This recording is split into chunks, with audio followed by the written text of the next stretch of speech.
Hello guys, welcome back to my YouTube channel. तो आज के यूट्यूब वीडियो में हम देखेंगे कि आप अपना एमएसएमई सर्टिफिकेट किस तरह से बना सकते हैं। तो इसके लिए सबसे पहले आपको गूगल पे जाना है, वहाँ पे आपको लिखना है उद्यम।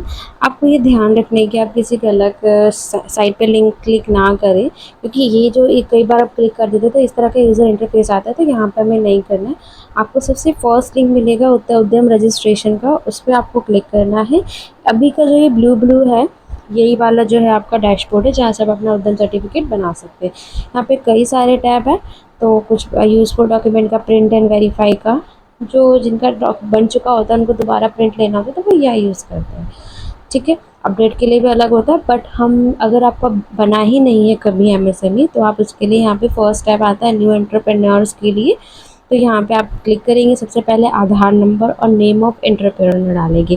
चाहे आप किसी बिजनेस का भी बना रहे हैं तब भी आपको आधार नंबर किसी डायरेक्टर के आधार से करेंगे, बट यहाँ पे हम प्रोप्राइटरशिप का बना रहे हैं। तो जैसे ही आप आधार नंबर डालेंगे, आधार से लिंक नंबर पे ओटीपी आएगा, जिससे आपको ओटीपी वेरीफाई करना होगा।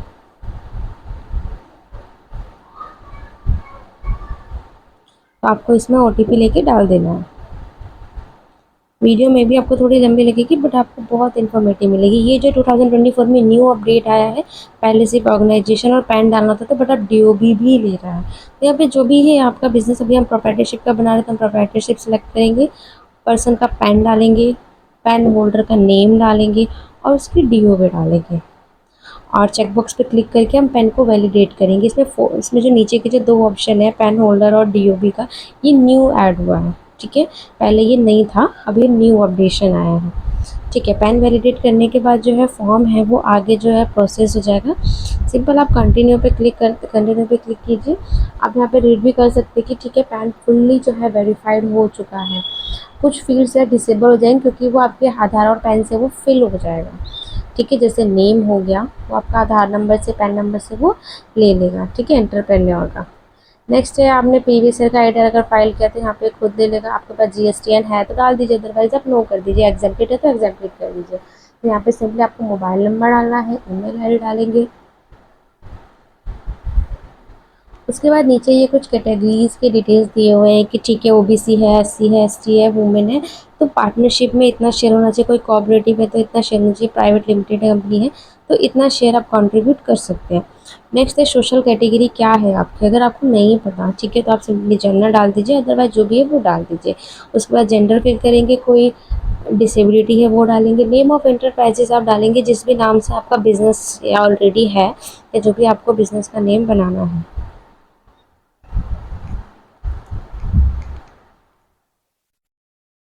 ठीक है, फ्लैट, फिर उसके बाद आप यूनिट का नेम और एड्रेस डालेंगे।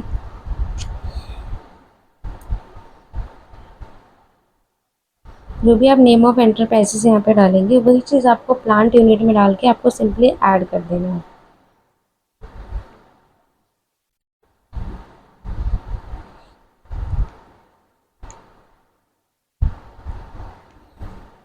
ठीक है, उसके बाद आपको जो है, जब आप एक बार कोई भी यूनिट नेम डाल देंगे तो यहाँ पे यूनिट लोकेशन के लिए खुद ही वहीं से वो सिलेक्ट करेगा। अगर आप 2-3 ऐड करेंगे तो 3 सिलेक्ट करेगा। एड्रेस में आपको ध्यान रखना है, आपको सारे कॉलम फिल करने हैं। आप अपने एड्रेस के कई बार आप डबल भी लिख सकते हैं, बट आपको सारे कॉलम फिल करने हैं। उसके बाद आपको ऐड प्लांट करना है। नेक्स्ट आपको ऑफिशियल यूनिट का भी एड्रेस डालना है। अगर आपका सेम है तो आप सेम डाल दीजिए। ठीक है, हमारे केस में हम सेम है तो हम सेम डालेंगे। उसके बाद जैसे ही आप इसमें एड्रेस डालेंगे तो आपका लेटीट्यूड लॉन्गिट्यूड के लिए जो है मैप का ऑप्शन ऑन हो जाएगा। आपको उस पर क्लिक करना है। स्टेट तो ऑलरेडी सिलेक्टेड आएगा, देखिए मैंने दिल्ली डाला था तो दिल्ली जो है ऑलरेडी सिलेक्टेड आ रहा है। ठीक है, तो इसमें जो आप अपना एरिया जो है, देखिए जो भी है उसको जूम करके, ठीक है, एग्जैक्ट नहीं, जैसे भी आपको समझ आता है थोड़ा क्लियर जो है वो डाल दीजिए। कुछ कुछ ये मैप आपकी खुद भी हेल्प करेगा ये। ठीक है, तो थोड़ा सा आपको भी ध्यान देके ओके करके आप नेक्स्ट आगे बढ़ जाइए। फिर उसके बाद आपको date of commencement, date of incorporation, वो चीज़ें डालनी है। डेट ऑफ इनकॉर्पोरेशन और कमेंसमेंट में क्या फ़र्क होता है। इनकॉर्पोरेट सपोज मैं आज अपने बिजनेस को मैं रजिस्टर करा रही हूँ, कमेंसमेंट मतलब सपोज दैट मैं 2 महीने बाद उसको शुरू कर रही हूँ।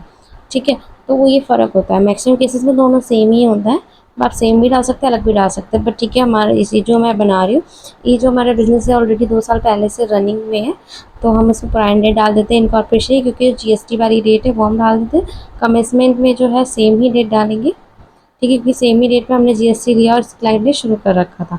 नेक्स्ट इसमें आपको बैंक डिटेल्स डालनी है। बैंक डिटेल्स आपको कन्फ्यूजन है तो आपने जीएसटी लिया था, आप सेम बैंक डिटेल्स इसमें डाल दीजिए पैसे लेके। उसके बाद आपको एक्टिविटी डालनी है कि आपका क्या मैन्युफैक्चरिंग है या फिर क्या चीज़ है, वो आप डाल दीजिए। उसके बाद है आपको एनआईसी कोड सर्च करना है, तो जो भी आपका है इस यहाँ पे जो है इनका फुटवेयर का बिजनेस है, तो जस्ट हम फुटवेयर लिखेंगे तो उससे रिलेटेड जो काफ़ी सारी चीज़ें हैं ये आ जाएंगी, ठीक है। तो जो भी आपको बेस्ट ऑप्शन लगता है वो आप डाल दीजिए, मिनिमम आपको एक तो डालना ही होगा। उसके बाद आपके 3 एनआईसी कोड है, 2, 2, 4 और 5। ज़रूरी नहीं है कि आपका सेम ही है, एक भी आपके अकॉर्डिंग है तो वो चलेगा, ठीक है। ये अब कुछ रूल्स है, इस तरह से ये बना हुआ है, आप और भी ऐड कर सकते हैं। उसके बाद आप इसमें पर्सन एम्प्लॉयड कर दीजिए और आपको टेंशन लेने की ज़रूरत नहीं है, आप इसमें बाद में एडिट चेंज भी कर सकते हैं टाइम टू टाइम, ठीक है। अभी जो करंट सिचुएशन में क्या है वो आप इसमें डाल दीजिए। उसके बाद आपकी रिटर्न डाउन वैल्यू भी इसमें आप डालिए, उसके जो भी आपकी आपने मशीनें ले रखी है तो कुछ तो उसकी रिटर्न डाउन वैल्यू में वैल्यू होगी ही प्रीवियस ईयर में, तो ऐसा कुछ है तो ठीक है, अदरवाइज़ आप इसमें ज़ीरो डाल सकते हैं, क्योंकि सभी बिजनेसेस में नहीं होती ना मशीनरी, तो वो चीज़ आप करते चलिए। जो बड़े बड़े कंपनीज होती है, इंफ्रास्ट्रक्चर की हो गई या ऐसी कोई मशीनें जैसे स्टोरेज है तो उनका होता है। टर्नओवर आपको पता है तो आप डाल दीजिए, अदरवाइज़ आप स्किप कर दीजिए, क्योंकि अगर आपका आईटीआर ऑलरेडी फाइल्ड होगा तो वहीं से वो कैच कर लेगा। उसके बाद ये कुछ ऑप्शंस है 22 से लेकर 28 तक में, ठीक है। आपको जन पोर्टल पे करना है तो आप सिंपली नो कर दीजिए, जब आपको चाहिए होगा तब आप डायरेक्ट रजिस्टर कर लीजिएगा। उसके बाद है ट्रेडर्स पे करना है, आपको एनसीएस पोर्टल पे करना है। तो ये are you interested getting in skill India, तो आपको अगर यस करना है तो नहीं तो नॉर्मली सब में आप नो कर दीजिए, इससे आपको परेशान नहीं होना है, ठीक है। उसके बाद दिल्ली पे खुद सिलेक्ट कर लेगा, सबमिट एंड फाइनल ओटीपी पे आपको क्लिक कर देना है,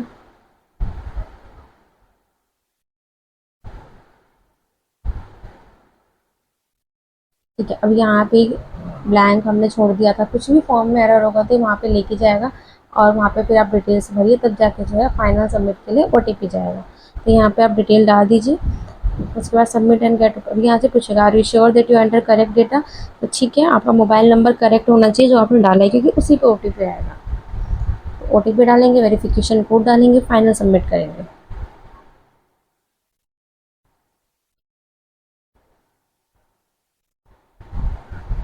इसमें मेन चीज़ ये, आप अपना पैन कार्ड, आधार कार्ड वो चेंज नहीं कर सकते, आप बिजनेस का एड्रेस, ठीक है, इसको सारी चीज़ें आप चेंज कर सकते हैं, ठीक है। तो इस चीज़ का आपको ध्यान रखना। तो ये जो है हमने ठीक है ओटीपी डाल दिया ऑन स्पॉट, सेम पे ही कई बार जो है उद्यम रजिस्ट्रेशन मैक्सिमम टाइम हो जाता है, बट कई बार इनकेस डेट लगता है तो आप थोड़ा वेट करिए। तो ये रजिस्ट्रेशन नंबर आ गया है। अब इसी रजिस्ट्रेशन नंबर से हम डाउनलोड कैसे करेंगे, उद्यम रजिस्ट्रेशन नंबर डालेंगे, मोबाइल नंबर डालेंगे, ओटीपी हमें मोबाइल ईमेल जिसमें भी चीज़ हम ओटीपी मंगा के सर्टिफिकेट को डाउनलोड कर देंगे। मेन चीज़ आपको ये कहना चाहती हूँ, देखिए कुछ भी चीज़ जो है सब चीज़ों में लीगल ऑब्लिगेशंस होते हैं, तो अगर आपको प्रॉब्लम आती है बेस्ट यही कि आप किसी प्रोफेशनल से ही ये चीज़ें कराएं। तो इस चीज़ के लिए आप सिंपली, कोई भी आपको इस वीडियो में कोई भी कन्फ्यूज़न होते तो आप मुझे कमेंट बॉक्स में ज़रूर लिखिए, कोई भी आपका क्वेश्चन रह गया है तो आप ज़रूर लिखिए। तो इस तरह से हम जो है सर्टिफिकेट को डाउनलोड कर सकते हैं। इसमें मैंने कुछ टर्नओवर भी डाला हुआ था, 5 लाख समथिंग का मैंने डाला हुआ है टर्नओवर, तो वो भी आप देख सकते हैं, ठीक है। तो ये हमारा सर्टिफिकेट हो गया, हम सिर्फ सर्टिफिकेट का भी ले सकते हैं, प्रिंट विद एनेक्चर होता है जिसमें जो है आपने क्या फॉर्म भरा हुआ है वो भी साथ में प्रिंट आता है। तो आपके पास 2 ऑप्शन होते हैं, सबसे आपको सर्टिफिकेट चाहिए, आप एनेक्चर के साथ चाहिए, तो सिंपल था, ठीक है। फिर भी कुछ भी आपको प्रॉब्लम आती है इससे रिलेटेड आप सिंपली कॉन्टैक्ट कर सकते हैं, एंड कमेंट बॉक्स में ज़रूर लिखिए कि आपको जो भी क्वेरीज थी वो सॉल्व हो गई नहीं। सो होप्स हो कि आपको अच्छे से सब कुछ समझ आ गया होगा। एंड ये वापस हम होम पे आ जाते हैं, अगर हम किसी वजह से हमारा सर्टिफिकेट गुम हो गया, नहीं है हमारे पास, तो हम यहाँ से अगेन डाउनलोड कर सकते हैं। बट आपको इस चीज़ का हमेशा ध्यान रखना है कि ये सर्टिफिकेट में जो आपने मेल आईडी पे मेल आईडी दी और फ़ोन नंबर दिया है उससे ही ये डाउनलोड होता है, अलग से नहीं होगा, इसका कोई आईडी पासवर्ड नहीं है, ठीक है। तो आपको फ़ोन नंबर ईमेल आईडी संभाल के रखना है। तो वीडियो अच्छी लगी तो चैनल को सब्सक्राइब और वीडियो को लाइक ज़रूर करें। So thanks for watching my video, thank you so much, मिलते हैं नेक्स्ट वीडियो में, बाय।